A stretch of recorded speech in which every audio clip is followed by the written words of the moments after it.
Hey guys, thanks for joining me for another Dissidia Final Fantasy Opera Omnia video. Today we're going to do an updated Force character guide on Strago. So, if you're not familiar with Strago, he is basically a non-elemental magic damage dealer, and I would say he specializes in AoE damage. I think in an AoE fight, he's going to look really, really good. If you can get a 3-target fight, I think he's going to be stellar in there. I think for characters like Strago in the Twins, and even to some extent like Squall, like these AoE characters, I feel like the game doesn't do a good enough job of showcasing these characters. And what I mean by that, the game doesn't put out enough 3-target fights to make you like really want to chase these characters. I wish the game did more 3-target fights, because I feel like if they did a 3-target fight where the bosses were very, very beefy all the way around, what it does then is it kind of makes you steer away from characters like Enacro and Tifa, and even Astos to some extent, right? And you're just going to steer you more towards a character like Strago, which I feel like the game just needs to do a better job of that. So because Strago's an AoE specialist, I don't think that he's like bad in that regard. I feel like the devs don't do a good job of promoting these characters well enough. They don't give us enough fights. Now, Strago's still going to be very good in a 2-target fight, which I would say is what the average fight is. So we'll go ahead and take a look at him here and see how he looks, right? So we're going to look at his calls, his artifacts, and spheres, and take a look at what kind of damage he's going to do with his upgrades. My Strago is BT-less. If I see a friend Strago with the BT, I doubt I will, though. He's not a popular friend character. But if I see one in this video, we'll grab him. But we'll definitely talk about it. The thing with Strago, it's going to be very easy to understand what his damage looks like with the BT, because you're just adding an extra attack onto everything. So we'll get into that. So his calls, he's got Brave 2 Death, and he's got Grand Delta. So the actual calling effects, not the craziest. It's like the 15 here is going to, or sorry, the Brave 2 Death, I think is actually 35. It's going to do an attack max Brave up to the caller. The LD is going to do an attack and an overflow stolen up to the caller, which is fine. I think this is a character where the call's more useful for what the attacks actually do than the actual buffs.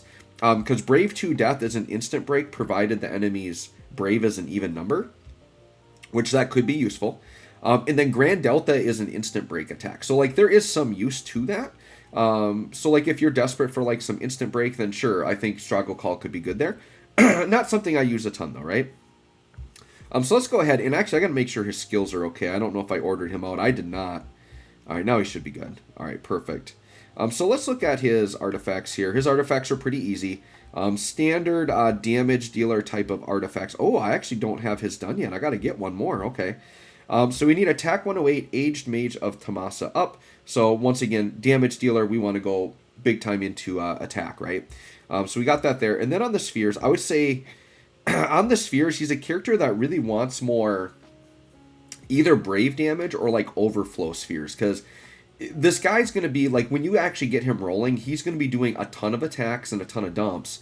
And so by giving him overflow or Brave hits, you're going to get a lot of damage out of that. So the overflow spheres that come to mind would be like his own, Cyan, and Kieran. Now, these aren't spheres I talk about a lot, but I think these are good, particularly on Strago. And what I mean by overflow spheres, they're ones that raise the limit. That, so like this bottom part here where it says raises Brave damage limit, that's what we mean by overflow. So we want his max Brave to go higher so that he can get more damage out of all these attacks, right? You can see Cyan has that as well. He's given an attack up, and then he has a max Brave overflow. So that's kind of what I went with. If you really like him, I would kind of try the overflow setup, or just go really heavy into Brave damage. It's kind of up to you, right? All right, so with that, I think we're ready to hop in.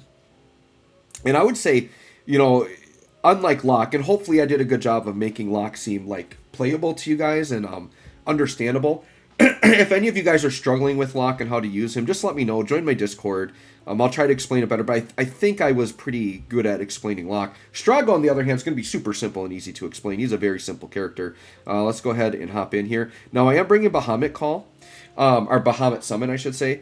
Strago is a character that he loves his EX button. His EX and his LD, I would say, those are the two big damage buttons with him.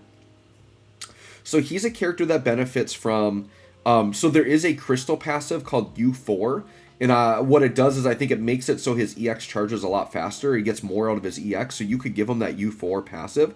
Now, he's green crystal. I haven't touched green yet. So the one thing you guys need to keep in mind, too, when you're going to compare Strago to Locke, my Locke had max crystal room stats. My Strago has none. So keep that in mind when we look at the numbers. But I would say if you don't have that U4 passive to charge his EX. Enacro Call, like during his burst phase, we talked about how like you could use it with a character like Astos. You get a 20% chance every attack to refresh the EX. So Enacro Call could be useful for a character like Strago, right? Let's do normal air setup here. So let's go ahead and actually what I'm going to do, I'm going to do something a little bit different here. So I am doing the Astos fight because I do want them to have a little bit more. But I'm going to do something a little less traditional here where I think what I want to do is I'm going to start with a ramp. And then I'm actually going, because I don't have Strago BT, I don't need his BT phase for this video. I'm actually going to open with an Aerith BT phase instead of doing her BT effect. And the reason why is I just want to have a chance to like kind of go insane and like, yeah, I just want to try to like have some extra turns to ramp ahead of the enemy here. So we're just going to pop off some attacks.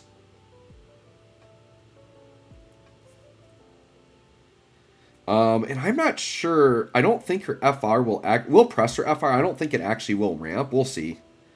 Because obviously if you're using the FR, you're already at 100 normally. But inside of her own burst phase, I don't know that this actually ramps heavy. We'll see though. It's a non-damaging attack. Do I get 10% on that? No, it's just a normal. Okay. Alright. So then I guess we're going to get one healing wind off. We want to make sure we use these because I want to try to get ahead of these guys as much as I can here. I would like to be able to beat them. That's what I would like. Prayer of the Cetra, we want to hit that. There we go. That's getting me a little bit ahead of the game here. So we're going to do this.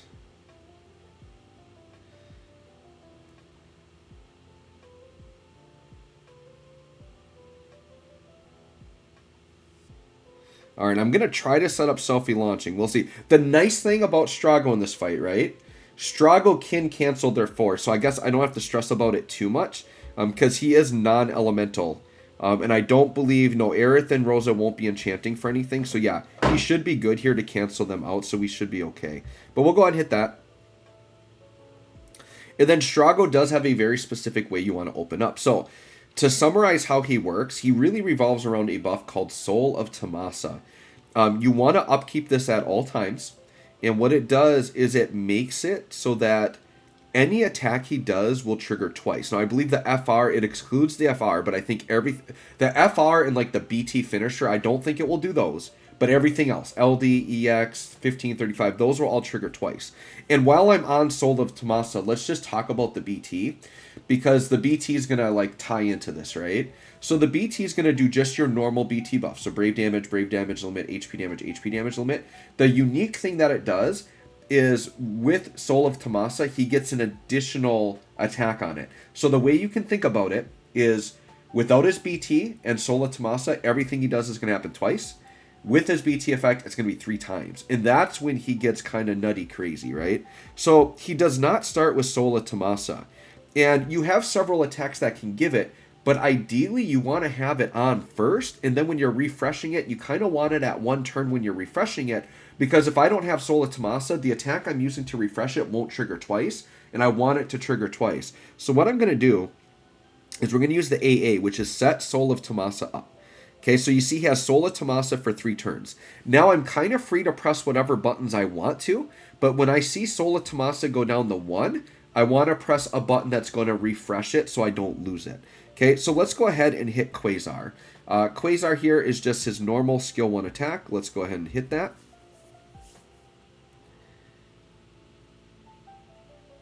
Okay, and you're going to see it's going to trigger twice. Now, I'm going to have one kind of odd negative about Strago. So you see 1 mil AoE, not the craziest, right? But if there's 3 enemies, you're getting that full damage on the 3rd enemy, and if you're in the BT effect, you're getting another attack. So then if you're talking 1.5 mil on 3 enemies, that's looking a lot more impressive, right? For just a 35 attack. And that attack also ignores defense, by the way. And he gets a buff called Descendant of the Magi. So Descendant of the Magi is attack and max rate 60%. And then any of his buffs have an extra turn duration. That's very important. Because all of these things that upkeep Soul of Tomasa, they're only 2 turns. But as long as you have Descendant of the Magi up, it's going to be 3 turns Soul of Tomasa, which is extremely important. So upkeeping this is very important. Now the nice thing is this buff is going to be from the 15 or 35. So you just got to press one of those before it falls off, and then you're upkeeping Soul of Tomasa as well, right? I think I'm going to try to get Selfie. Well, you know what? I'm just going to use Selfie to spam. Because you know what? I realized launching on isn't going to be that important because I'm not like doing a BT phase here. So, and I know Aerith isn't quite set up, but that's fine. I think we're going to have Aerith and Rosa just ramp like crazy, and we're going to get into that Strago, and I think we should be able to beat these guys. Like I said, if I didn't beat them, it would be fine, because Strago should have the cancellation here. Because he has non-elemental magic, which is what they want. I do apologize for my voice and my sniffling. I'm getting over being pretty sick, but I'm on the mend, you guys. I'm starting to feel better. Okay, so we got Rosa back. Rosa, I think we are in line to actually... I think Rosa's fine just popping BT here. I'm going to put Raijin down too.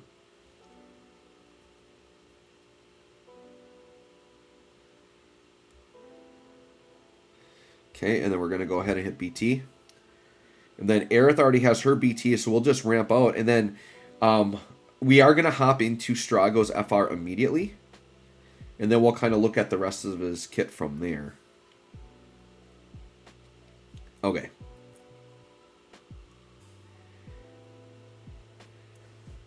Now, Strago also, I want to see if they have it here. Yeah, he has a transformed HP plus called Dual Cast. I think that's pretty much a non-factor. I would not worry about that button. I don't think you're ever really going to need to press that. So Aerith, oh, we're ready to go. Okay. So Aerith, we're just going to Seal Evil here.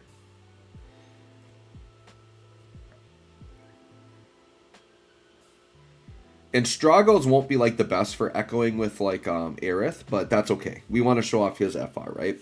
So I just want to check, is dual cast instant turn? No, it is not. Yeah, I would not worry about dual cast. All right, so let's go down here, and we're going to hit his FR, which is called Burning 1,000 Needles. Pairing up with Kamari. Kind of like Kamari. I'm pretty sure, did he get his BT on JP? I'm not sure. I think Kamari would be a fun character, though, with the FR BT. I like Kamari. I think he's cool. All right, so pretty standard FR damage that we got there. So it auto breaks all enemies, so instant break is very good. That's a split HP attack. And it cancels the enemy break after each HP attack. So like we get multiple breaks on that. And then we get damage limit up and brave up and HP up. So that's pretty good. Some good like normal damage limit ups on there. During the force time, the party HP and damage limit will be up 50% versus broken enemies. And then his force conditions are this. You have to do magic damage and for 20%, and if the target is broken on a turn after you attack, it's 40%, but Strago gets 60. So basically, if you run other magic damage dealers, you're going to get 60 per turn, and Strago's going to get 80. So it's solid. I just love the flexibility of Locke's FR so much, right? So Rosa, let's just drop down an Echo, I suppose.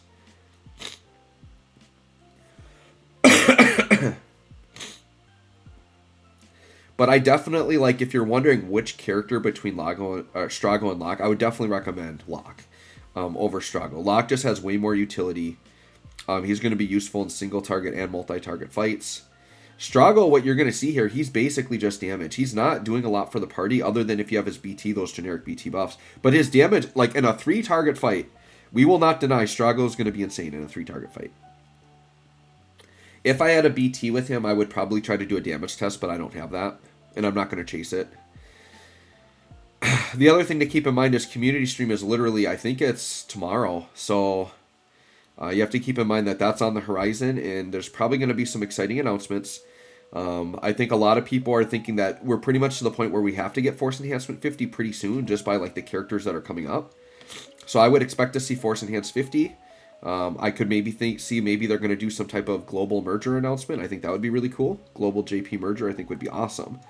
All right, Aerith, what are we doing with you now? Sure, we'll just do a magic damaging attack. So Aerith should get pretty good on this, right? Her echoes weren't the craziest, but they're solid. And then, yeah, we got 63% there. All right, so Strago, once again, we got to keep an eye of Soul of Tomasa, right? Soul of Tomasa is at 1. So at this point, I want to press a button that is going to upkeep it. So all of the attacks that get it are Brave to Death, which is the 35, the EX, or the LD. So you just want to press one of those. Strago does not have EX yet. I think we can do Brave to Death. Once again, this will instant break if their Brave was even. Now, they don't have Brave. They're already broken, so we're fine. It's going to trigger twice because of Soul of Tomasa. And then that's going to refresh it. It's a 2-turn refresh, but we're going to get 3 because Descendant of the Magi gives us an extra turn on that. And this attack also refreshes Descendant of the Magi as well. So it's a good button to press the refresh Soul of Tomasa because you're also refreshing the Descendant, which gives your buffs the extra turn, right? All right, we'll echo again here with Rosa.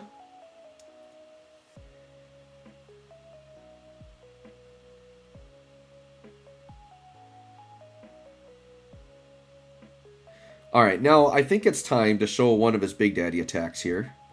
We've got the EX up, so I think we need to see the EX.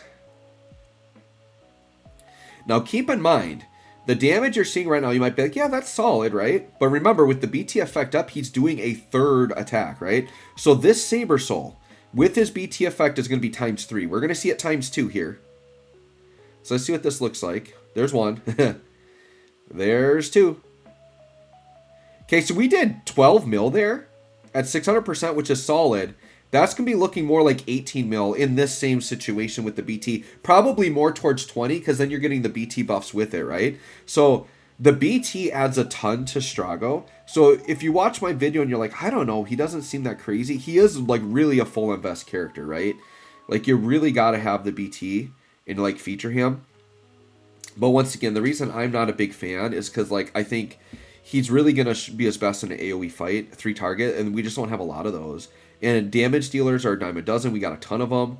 Locke actually overimpressed me. His damage was actually better than I thought overall. Like, he's crazy. He was putting up Enochrome numbers, like, actually higher. Like, I was hitting 70 mils with him. So, yeah, Locke is crazy. What are we doing with Rosa here? I think Rosa's just going to pop one of these. Actually, I might do a little ramp here. Just one.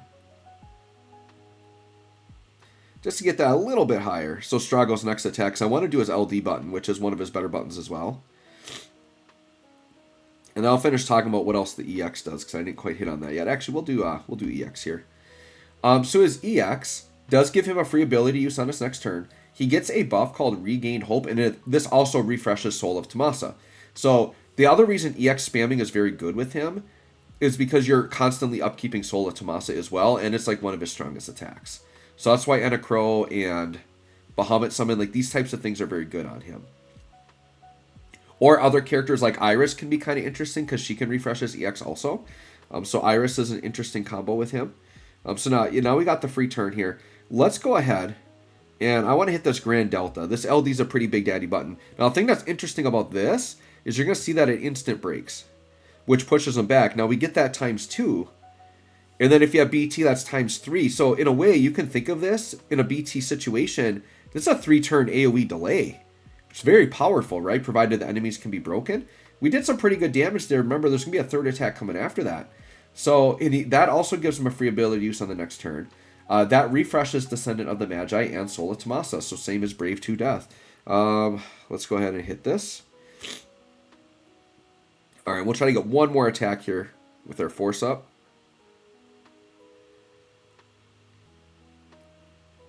All right, so we're going to get one attack with him at full gauge. So what we're going to do is let's go ahead and we'll just hit this Divine Blast. All right, so what I want to do with Strago, I kind of want to take a look at his EX with a full gauge. And once again, this would be happening ×3. So I'm going to drop down Bahamut here. This is going to give me the EX. Bahamut shouldn't kill him, right? No. All right, so let's go ahead. Let's Saber Soul here. Let's see what we got here. This is full gauge. Once again, no BT effect from Strago. Missing a 3rd attack. There's 1. There's 2. We got a little launchy launch with it. What's the damage looking like here? 33 mil. And then 22 on the side. And once again, you're adding a 3rd attack onto that. In a 3-target fight, like this is insane damage, right? So once again, I don't know that I would recommend Strago to the average player. I think if you really want this AoE specialist, you definitely can go for him. And I think he's going to look good in certain situations. I just think it's the devs' fault for not giving us enough good places to use a character like Strago. So anyways, guys, let me know what you guys think. Thanks for watching. We'll catch y'all on the next one.